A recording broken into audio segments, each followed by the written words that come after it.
Welcome to our second event of the year for WAFFA.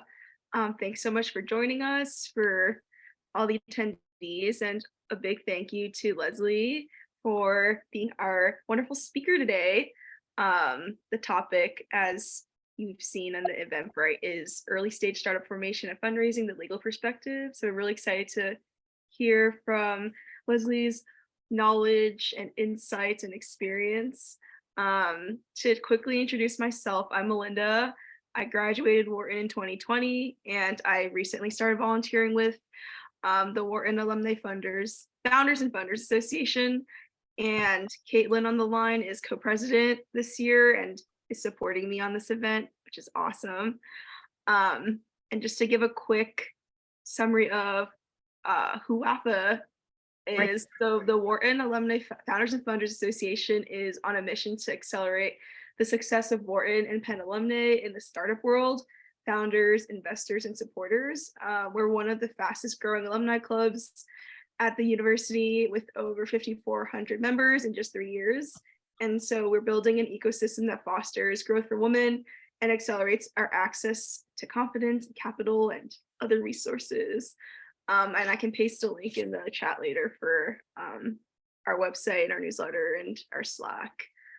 And so without further ado, I'm going to pass it on to our amazing speaker today. She's going to give a 40-minute presentation, then we'll have room for Q&A at the end. So take it away. First of all, thank you so much for having me. I'm really excited to be here. Unfortunately, fortunately and unfortunately, I went to the University of Michigan undergrad and law school at NYU. So I'm not a Wharton alum, but I'm honored that you'll have me anyway. And I have many friends who are Wharton alums.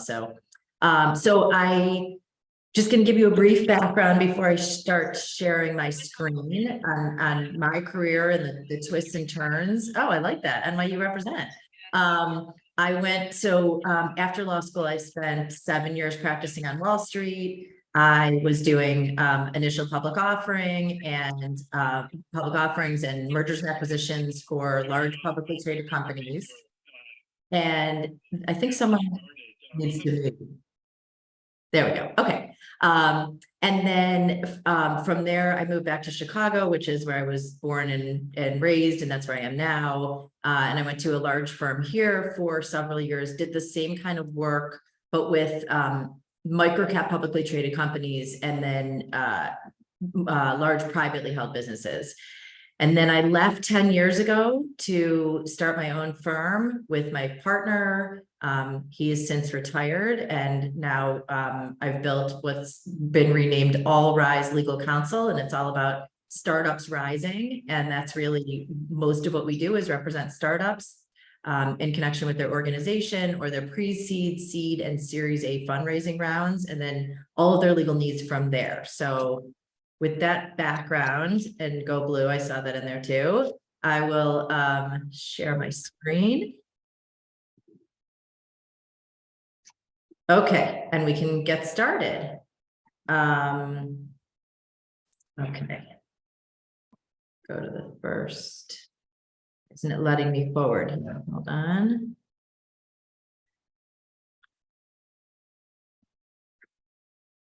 There we go. Okay. I'm not going to go through the whole overview, but I am going to run through the organizational piece a little quickly and get into the meat of the fundraising, because I find that's where most people have the most confusion and issues. So just to give you a heads up on that. And this is, very dense. There's a lot of information. We have the Q&A afterwards, and then I'm always available to answer any questions as well. I'm not starting any clock, and I'm here, so you'll have my contact information and absolutely should reach out. So the first question that I often get as a startup lawyer is, should I form an LLC or a C Corp for my business? And, certainly you want to form some type of an entity as soon as possible, so that you don't have any potential personal liability whatsoever.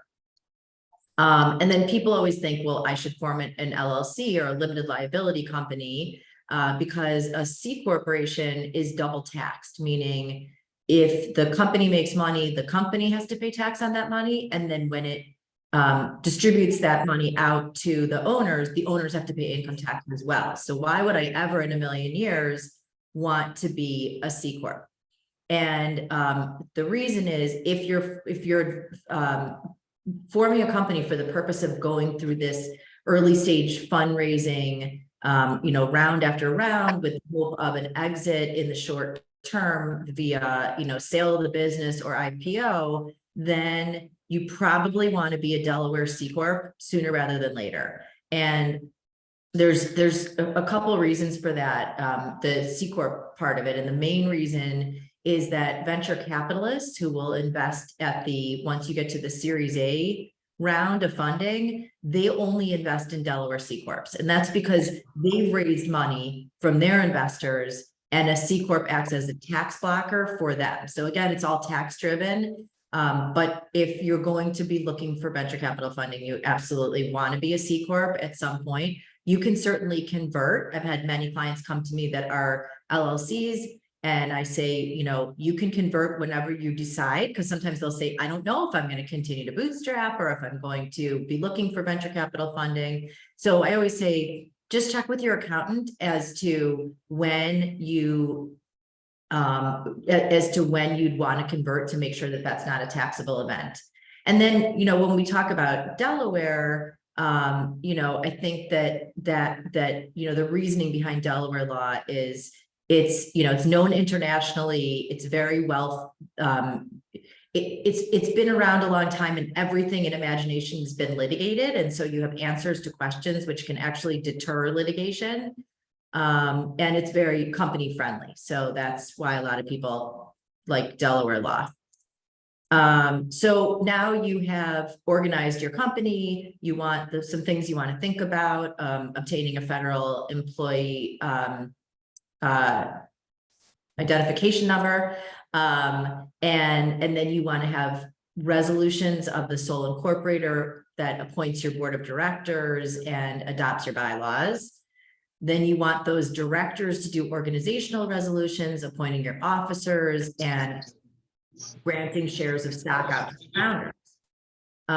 So one of the things that's really important to think about when you're a founder and you're granting stock to yourself is that very often your later stage investors will want you to have what's called vesting stock. And what that basically means is, so if you grant yourself, say, 100 shares of stock, you own that stock. It's yours to vote. It's yours to, if the company was to pay dividends, you get the full dividends. No startup pays dividends. So that's, but you own that stock. The catch is that if you leave the company before it vests, you forfeit any stock that's not vested. And so typically the schedule is 25% vest after the first year from issuance, which is called a cliff, a 1-year cliff. And then the remainder of the stock vests over 36 months in equal installments.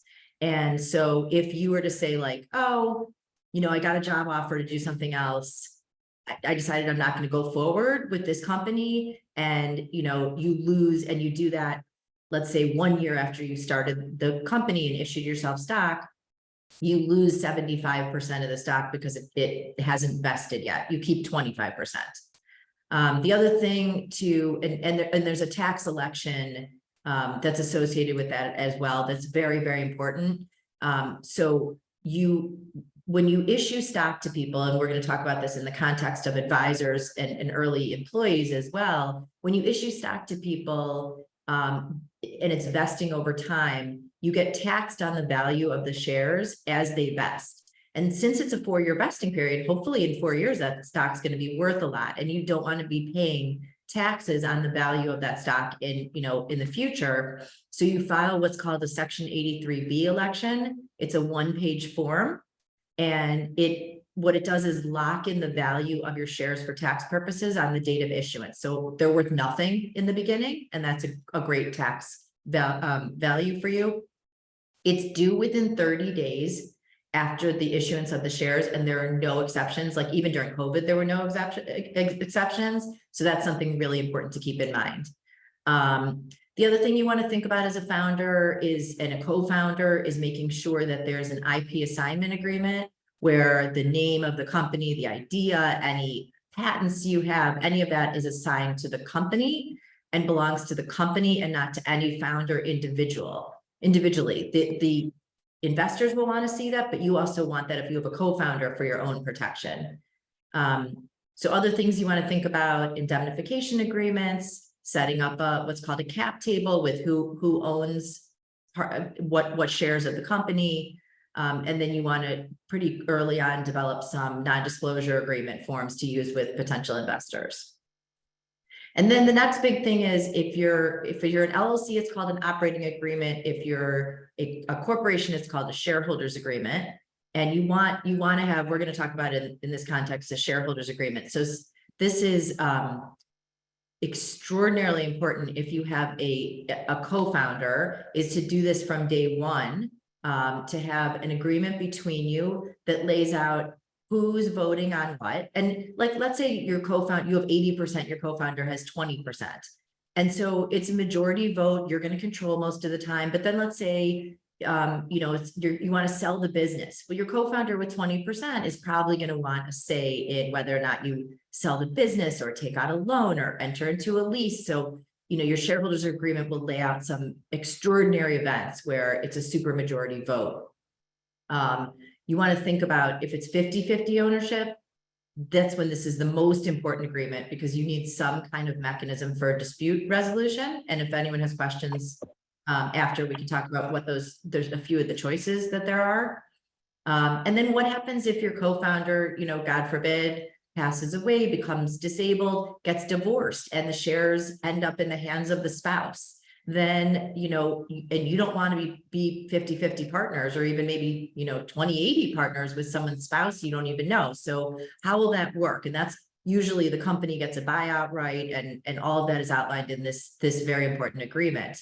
So those are some of the issues that are covered, and there's more on the slide, and we can certainly send out the presentation afterwards.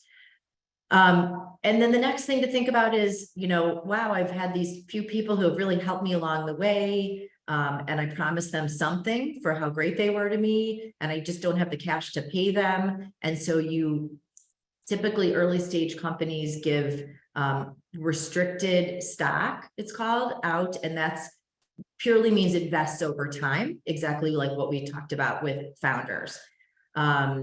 And then once the company has value, we go back to that point where the recipient of those shares, that advisor, is going to get taxed on the value. So that's when companies switch over to issuing stock options, which are not taxed to the advisor or, you know, or early employee when they're issued to them. It's when they actually exercise the option in the future. But at that point, it's probably in connection with the sale of the business, and they're net going to make money rather than being out of pocket. So that's when you switch over to options. You'll want to put in place what's called an equity incentive plan that governs those restricted shares and options. And you want to make sure to have all of this documented with, and, you know, for advisors, an advisory board or independent contractor agreement, and for employee, an offer letter, again, with, you know, things like confidentiality, things like anything they develop for the business while advising or working for the business belongs to the company and not to them individually again. So let's get into the meat of startup fundraising. So the first round is usually referred to as pre-seed or seed, and it will commonly come from either friends and family, or there are some angel investor groups that are set up purely for the purpose of you know, investing in startups. And so clients will often ask me, you know, I do have friends and family that can invest. Should I take money from them, or should I go the angel investment route? And, you know, how do I decide that? And so, you know, usually what I say is, there, like anything, pros and cons. What I like about a serial investor, an angel investor, a group, a sophisticated investor, is that you get the strategic advice.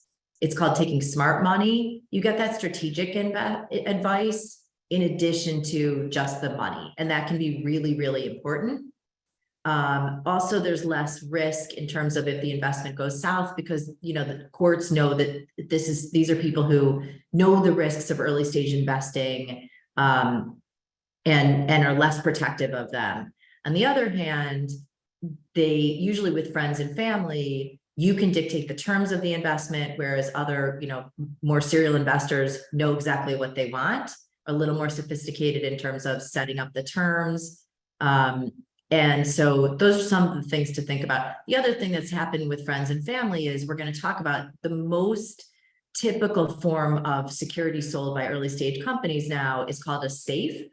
And we'll talk about what that is. But I often get pushback with friends and family, particularly older people who have not done early stage investing before. And they say, what is a SAFE and why would I in a million years ever invest in that? And then you start getting into, those discussions, which can get complicated. So that's just one other thing to think about. So, so what is a SAFE? What's a convertible note? That's so typically when you're in the very beginning of your startup fundraising, you go to, raise money and you think about like, well, if I'm going to sell you investor shares in my company, how many shares should I give you for $100,000? And so you'd have to put a value on the company, which is pretty much impossible with a startup. And so, so when I first started representing startups about 12 years ago, it was the common security that was sold was a convertible note.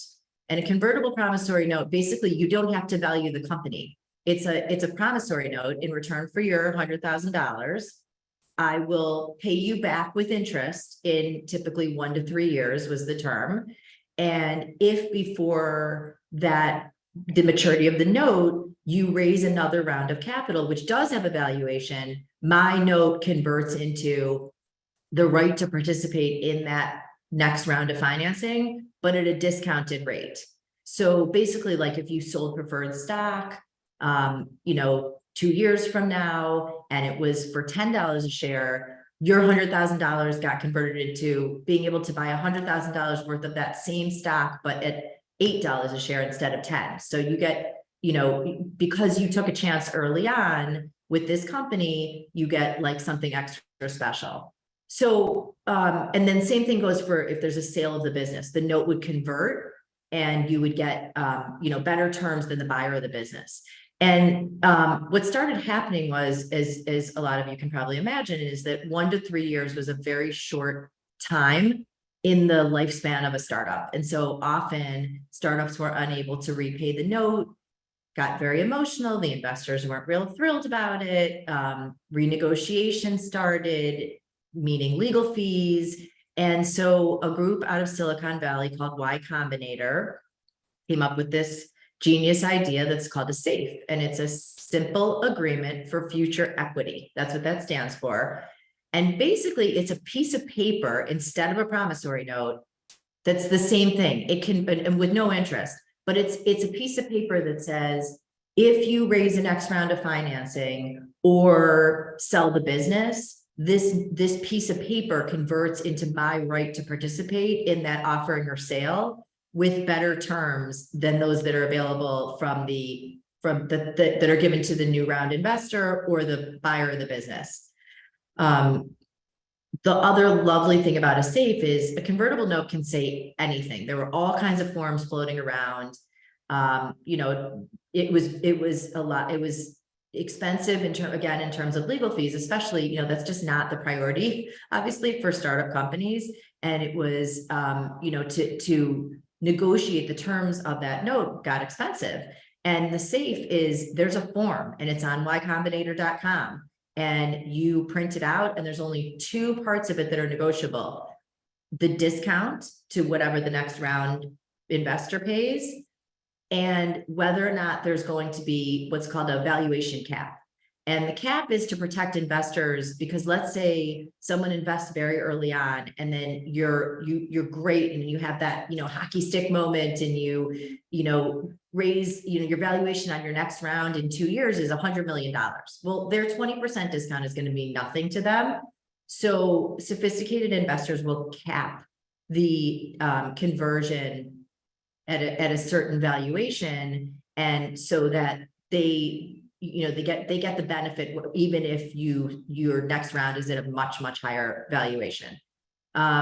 the other thing to think about again is if you're starting a business and you're like, this is my baby, I want to, grow it and potentially hand it off to my heirs and, all that, then this is not the right way for you to go. This is for a, back to that concept of, raising multiple rounds of capital, having an exit of some sort in the short term.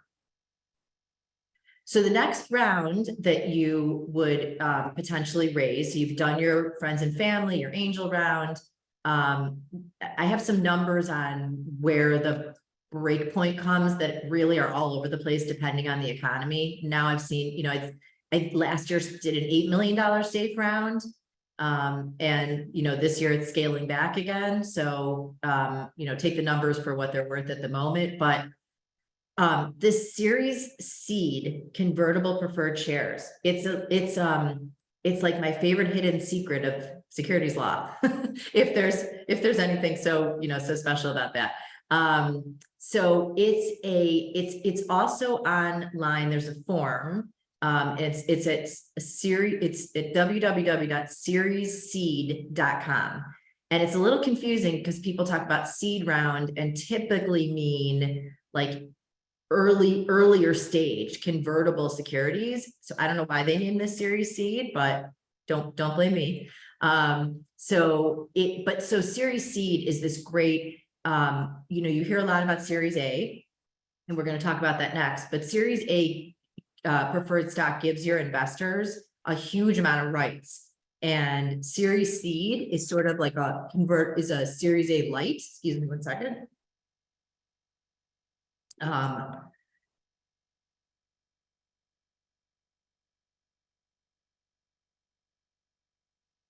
Sorry about that.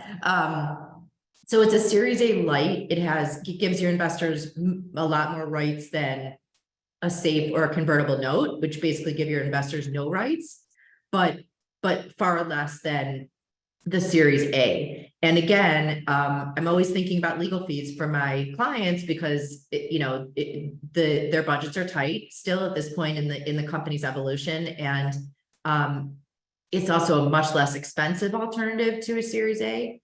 The Series A there are also forms online, but there are 4 or 5 documents and they're about 40 pages each. So this is again, forms are online.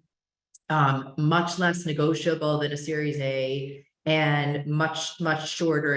I think it's one basic agreement and then an amendment to your certificate of incorporation. So an easier round to raise.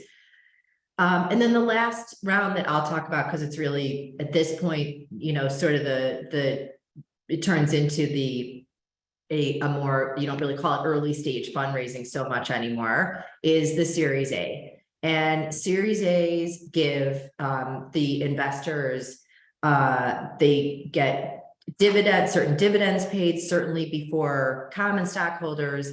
They get something called anti-dilution protection, which wasn't a big deal in really, the up markets we're used to, but is becoming really important. Basically means if the company goes to raise like a bridge round of capital and it's at a lower valuation, then the Series A preferred shares get all kinds of rights to protect them so that they don't get hurt by and diluted by this, it's called a down round. So, that's something really important to investors and that the Series C shares do not have. There are definitely board seats. Series C investors often get a board seat. Series A can get more than one sometimes. They get a lot of rights to veto things that you want to do with your business. And that has come into play in I would say the vast majority of my clients who raise Series A rounds. The investors have, come in, and if they're not happy with how things are going, they have the right to really jump into your business and have a major impact on your determination as to, running that business, which, it's difficult. This was your baby. Was what you started. So you really have to think hard about bringing on Series A investors. They also get co-sale rights, they get registration rights, all kinds of rights that, again, you're welcome to ask questions. I just don't want to spend too much time on this. But that's Series A. So then the big question becomes like, okay, am I selling a security? Like, is it, if I'm giving a promissory note or a safe, is that a security? And the answer is yes. So basically we have this in the law, we have this Howey test, which says that if you are taking money from a passive investor who wants you to take that money and make it into more money and give them a return, you're basically selling them a security. And so the Securities Act of 1933 says if you're selling a security to the public, you have to register with the SEC. And that's an IPO. That's, obviously not something that a startup is going to do. And so you need some type of an exemption from having to register with the SEC. And the most commonly used exemption that startups use is called section 4. Well, now it's 4A2. I have to update this. And what it basically says is if you're not engaging in a public offering, but it's a private offering, then you're exempt from having to register with the SEC. But then the question becomes like, what's a private offering? Is it if I have only one investor, 2, 3, like what's the cutoff point? Is there a dollar amount that's involved? How do we determine that we fit within this 4A2? And the answer is the SEC came up with what's called Regulation D. So you'll hear a lot about, Reg D. And so under Reg D, that's a way that it's called a safe harbor. So it means if you comply with one of the Reg D rules, then you are deemed to be making a private offering. And so there are a few potential rules that you can under Reg D that you can use. One is Rule 504, which is, for small offerings, 5 million and under, it makes things very simple. But as we'll talk about, you also need a state exemption for all of these. And there's very many states that don't have a matching exemption to 504. So I just kind of ignore it in my practice. The most typical you're going to use is Rule 506B. And that basically says that you can have up to 35 non-accredited investors.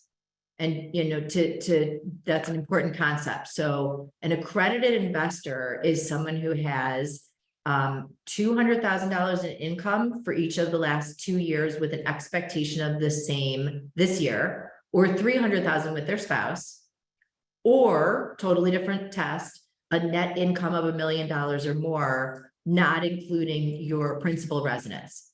And there are additional categories that the SEC has recently added of, investment advisors and, family offices, venture capitalists. There are additional categories of accredited investors that have been added, but those are the 2 most commonly relied upon. So with this 506B, you can raise any amount of money as long as you have under 35 non-accredited, 35 or under non-accredited investors, and you cannot do what's called make a general solicitation.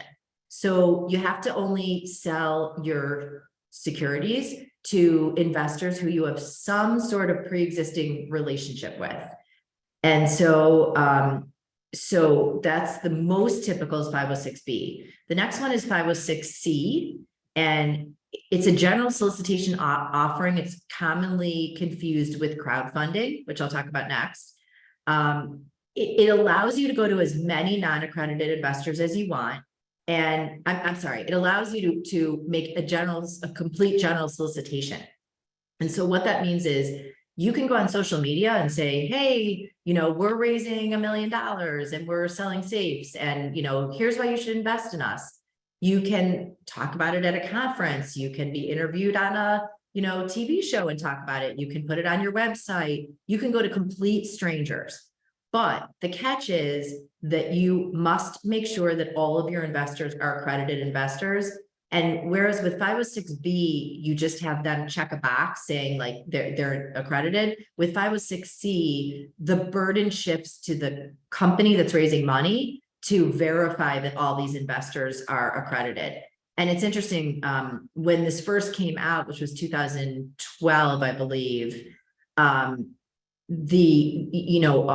was all excited that they would be able to raise money this way.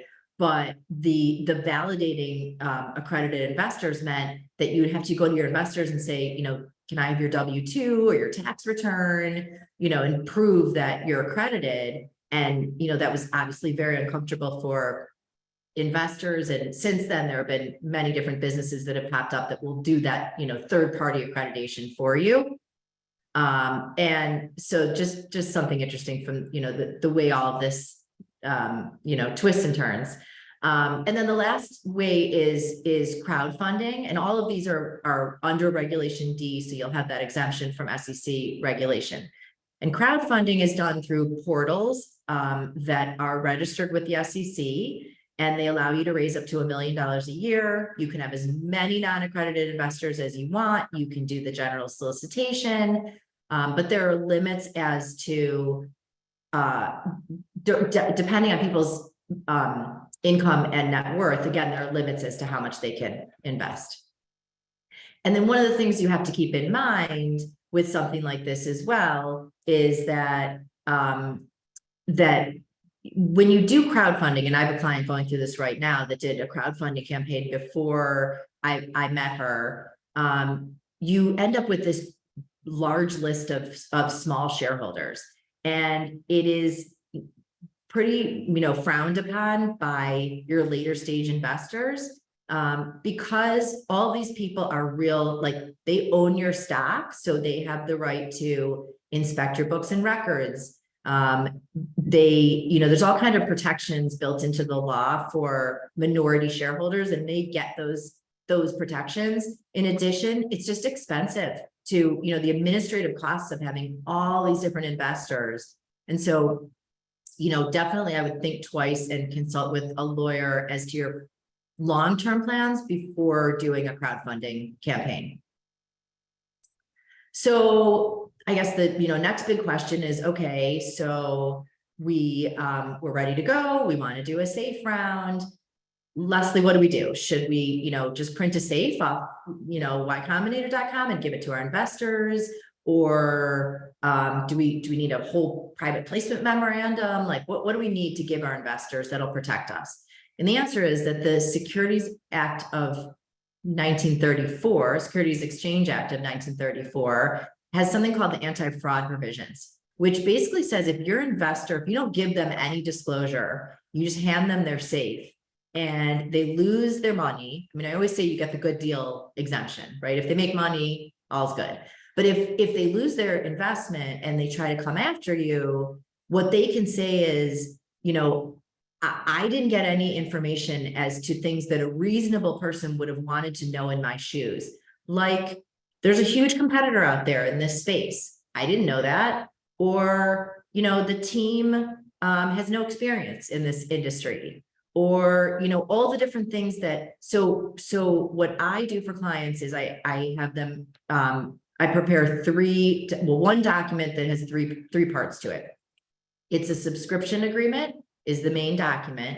And that's an agreement that the investor says, I understand this is an early stage company and I'm taking risk investing. I talked to my financial advisors. I talked to my tax advisors. I can afford to lose my investment.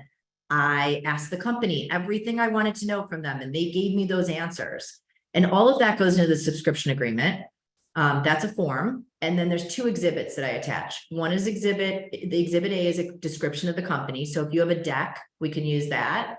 But it's all about, what is this business? How is it differentiated from others in the industry? Who is management? What are their bios? What compensation is management getting? What are the use of proceeds from this offering? If you're buying straight stock, or even if you're buying, a safe that can convert into stock, are there limitations on transferability of that stock? Do the founders have these super voting majority shares where they're basically controlling anything anyway? So all of that. And then second exhibit is your insurance policy, and it is your risk factors. So anything and everything that could possibly go wrong. And I'll have clients say, well, you know, I don't really want to put this in there. Who's going to invest when basically this says, do not make this investment. This is a very early stage company and you're probably going to lose your money. But the thing is, I always say, like, this is not your sales document. Your deck is your sales document. This is your, again, your insurance policy, so that if an investor loses money and tries to hire a lawyer to sue you, the lawyer is going to say, if you sign this document, I'm not taking this case because we're going to lose. And so that's why I really like these documents. I'm getting to the Q&A. I just want to make two other important points. So one is that you want, I'm so sorry, drying. You want to watch out for finders, what's called finders. So many of my clients get all excited because someone reaches out to them who says, I have this whole stable of investors that I can bring to the table for you. I love your company. I'm telling you, I can raise this money for you. I just want a percentage of how much you raise. And if that person is not registered as a broker dealer, then they are in breach of the securities laws. And what's worse is you can have aiding and abetting liability. And so it's really, really dangerous. And there's a lot of people out there trying to do this. Now, there's, you know, it's sort of an exception. The definition is someone who's engaged in the business of buying and selling securities on a third party's behalf. So if it's someone who's, you know, your friend who says, you know, I'm a doctor by trade, but I happen to have I think this is a great business and I know a lot of people who would be interested. That's a one-time thing. That's not engaging in a business. So this would be more like people who say, like, this is what I do for a living and doing it on a regular basis. And then the other thing to keep in mind is that there are, as I mentioned, each state has laws that are just like, you know, their own set of securities laws. And the governing laws for you as a founder of a company are the laws of the state in which your investors reside. So you have to look at, and there's a big range. So if your investor is in New York, only one investor, you're required, even for just one, you're required to file before you even send offering materials, the subscription materials, to a resident of New York. And the filing fees are like $1,200 versus in other states, like in Florida, there's no filing requirement at all and no fee. So it's really all over the board. And I think, you know, it's back to Regulation D. This is one thing that I left out is you have to file in any case, what's called a Form D with the SEC. It's a simple filing. It doesn't give a real lot of in-depth, you know, secret information. It just takes like a couple hours for a lawyer to file because you have to get these electronic filing codes, you know, before you're able to file. So that's due within 15 days after the first sale of securities. Oops. It's not. Oh. Okay, there we go. So last couple things after the raise, just some things you're going to want to think about. Having a privacy policy in terms of use that involves a technology lawyer. If you're developing an app, you want to think about a contract with your developer. Often you pay them, again, in shares of restricted stock, but instead of them vesting over time, I usually say tie the vesting to performance milestones. You want to think about having a master services agreement with your clients and, you know, a whole lot more, but those are the basics. This is my bio and happy to answer any questions now that come up.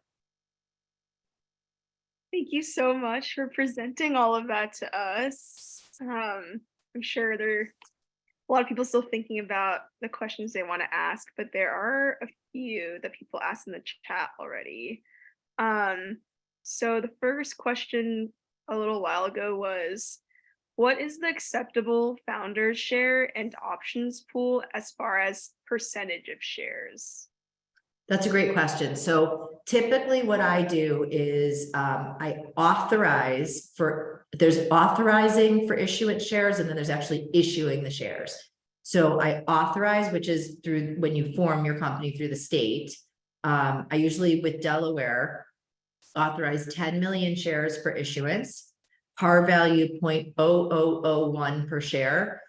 And then I issue 4 million of those shares to the founders. I put 1 million shares in the pool, and then I hold the other 5 million shares for issuance to future investors. And part of the reason for having those 5 million shares sitting there is if you issue safes or convertible notes, you're required by Delaware law to have authorized all the shares, possibly underlying those safes or convertible notes. And the reason for all these crazy numbers in Delaware with the par value and the number of shares is you have to be very careful because Delaware calculates their annual franchise tax on the company's form there based on the number of authorized and issued shares. So as well as gross assets. So it's really important that you do that right. We have a lot of clients who start with LegalZoom and get a franchise tax bill for $85,000 and are hysterical. And I say, don't worry, we just have to file an amendment, fix the shares that you have authorized and the par value, and I'll refile and it will be $400. So big difference. Thank you. So the next question is for companies like Republic. They say they can manage all the crowdfunding and all the different investors under Republic. Thoughts? Well, definitely it's important that you work with a crowdfunding portal that does that. So for instance, the client who just came to me and did the crowdfunding offering, she did not use, and so I'm not familiar with Republic, but and I don't want to denigrate anyone, so I'm not going to say what she did use, but they didn't have everybody under one sort of umbrella where there was a trustee in place. And so when they went to list their shares on Carta, which is a platform that does cap table management for you, when they went to go on Carta, Carta charges per line, per shareholder line. And so it was prohibitively expensive to work with Carta. And it's been a huge pain and cleanup issue. So I suppose that, certainly it will simplify the process if you use the right crowdfunding platform and administrator that doesn't have those issues. And listen, I mean, you also want to stay away from non-accredited investors because they're more protected by the court. There's more disclosure required. But just like with crowdfunding, sometimes a client will come and say either I did this already, or this is the only avenue I have right now toward making, raising money, in which case that's what you should do. So, not a terrible problem, but sounds like Republic is a better choice. Cool, thank you. We have more questions coming in. So someone asked, how much do legal services cost if you need everything from the beginning? That's a great question too. I would say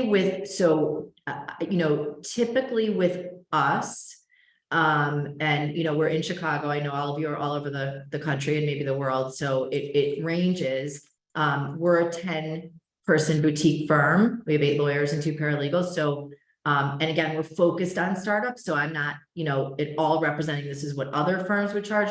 With us, you're probably talking about $3,000 to $5,000 all in for all of the, not after the raise, but all of the organizational documents and then the subscription documents. Gotcha. Thank you. Someone asked, I guess, a little more specific question. My corporation has 1,000 shares and is in Pennsylvania. Can I just wait until we raise pre-seed or above to reincorporate in Delaware and refile for more shares? Is any of this necessary? I would do it before you raise, and I wouldn't do it, you don't have to do it till the moment before you raise. And even, one of the things I'll say to clients is you can do a term sheet, which is, very inexpensive. We charge like a half an hour of time to put a term sheet together, and you can use that to go out to investors and gauge interest. And once you're sure that you have people who are committed and ready to invest, then you can undertake the fees and the work associated with converting to a Delaware C Corp. So you don't have to do it before you raise money, but I would say, coincidental with the raise for sure. Gotcha. Thank you. Okay, so many questions coming. Okay, so I don't know if you're familiar, but someone sent a direct message to me saying, is it easier to incorporate via WellFound and raise on their platform? I don't know if you know about WellFound. I do not know about WellFound. I don't know about it. Sorry. No worries. Okay.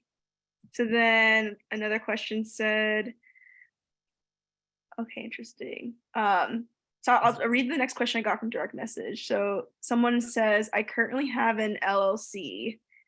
Do I have to change to C Corp?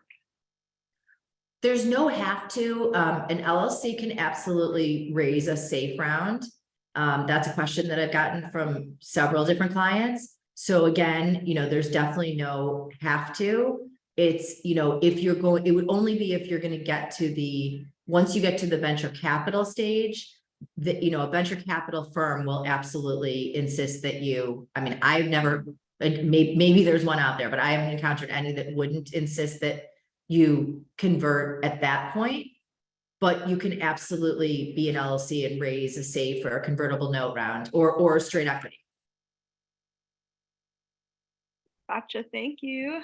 So then there's another longer question. So basically you dilute founders from the get-go to account for series up to A, as opposed to get diluted as you go. I don't know if you see this question, Leslie. I'm like trying to read in the chat. Yeah. Oh, interesting. It's from Dimitri, I'm assuming.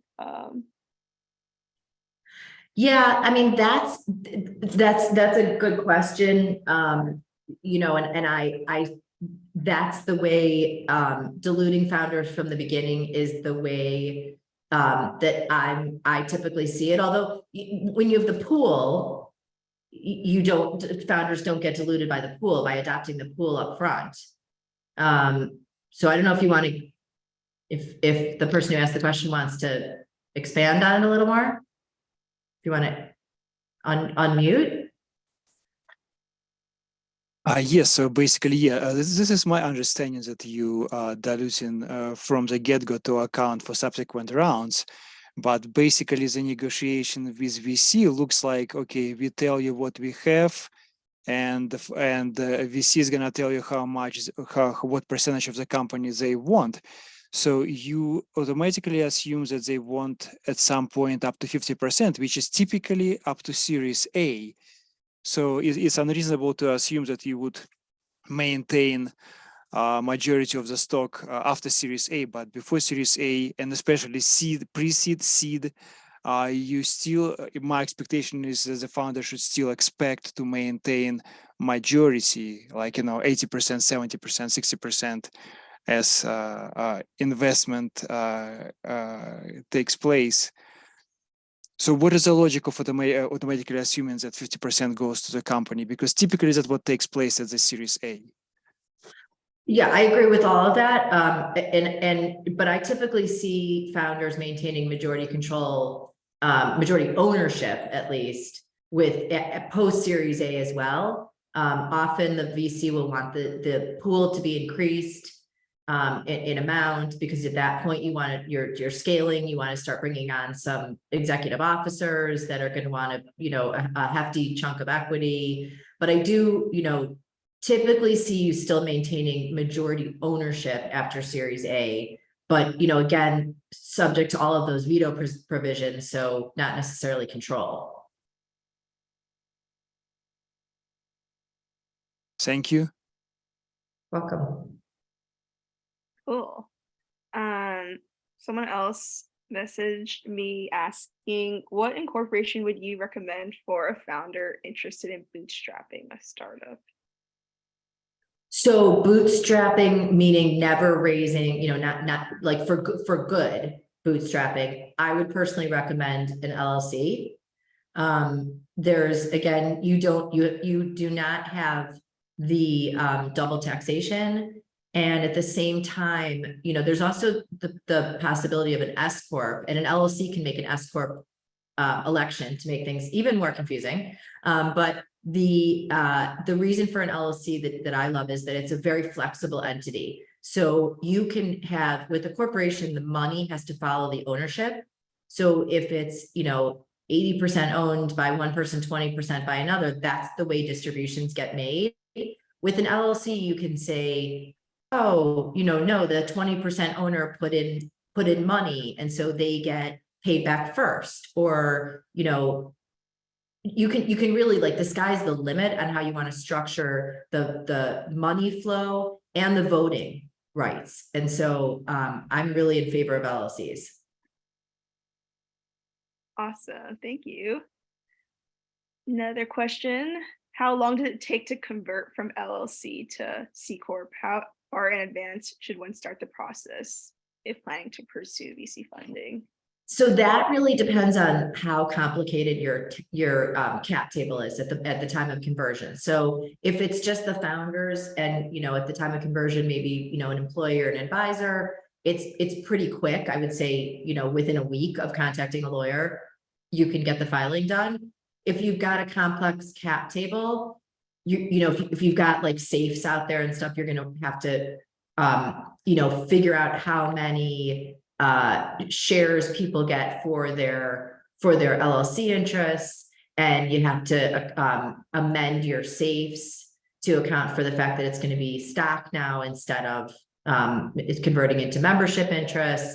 So your lawyer will drop a plan of conversion document that will take you through all of that. So if you've got a more complex cap table, I'd probably give it, like a month before. But once the filing's made, it's pretty quick.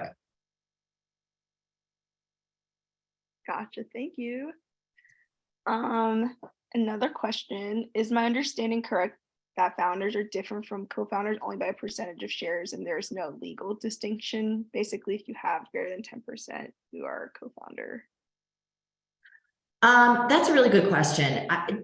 It's really nomenclature, and it's not, there's no strict anything about founders, co-founders.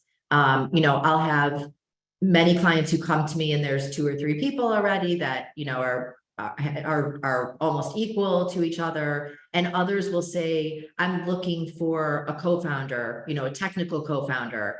Do you know of anybody? And when I bring them on, I want to make sure I have shares set aside for them. So, there's the term co-founders, with just people from day one who have decided to form the company in equal shares. And then there's the, I'm a founder bringing on a co-founder. And again, it's just, there's no legal distinction even as to what's a founder versus what's, a different shareholder. It's really just, again, like terminology. Mm-hmm. Gotcha. Awesome. And then I guess we'll ask one more question before we start to wrap up. Someone asked, do we have to hire lawyers in our state? So what's our state? Illinois or Pennsylvania? Or does it have to be like if you're based in the state? Yeah. Gotcha. Sorry. No, we can practice corporate lawyer. So the only reason you have to be a member of a state bar is to go into court in that state. Did I freeze? Oh, no, I still hear you. Okay, great. So just to go into court in that state. So you can use a lawyer in any state. It's good to know. Well, I know we're almost at time. I just wanted to thank Leslee again for being so helpful and insightful with this session. For everybody wondering, we'll process the recording and share it out to all the Eventbrite attendees. And I pasted this earlier in the chat, but I will also paste again information to learn more about Leslee and her company or her firm. So let me find that again really quickly. And just to do a little bit of promo for WAFFA, we have an event on Sunday. I guess Caitlin, you can feel free to chime in on it. On the Sunday tea, if you want to. Oh, you're doing great. Our Sunday tea, we are hosting it quarterly. It's a get together for us to network and talk about your journey as a founder and funder. And we have breakout rooms, so we usually have a theme. So yeah, looking forward, hopefully, to seeing some of you Sunday. Awesome. Well, thanks again, Leslie. If you have any closing words, feel Yeah, free. I just, if you would like to reach out, I'd love to, answer any questions, work with any of you. And I'm just so grateful for the opportunity to speak with all of you. Awesome. All right. Well, thanks everyone. Have a good rest of your day. We'll stay in touch. Reach out if you have any questions. Bye. Bye. Thank you. Bye.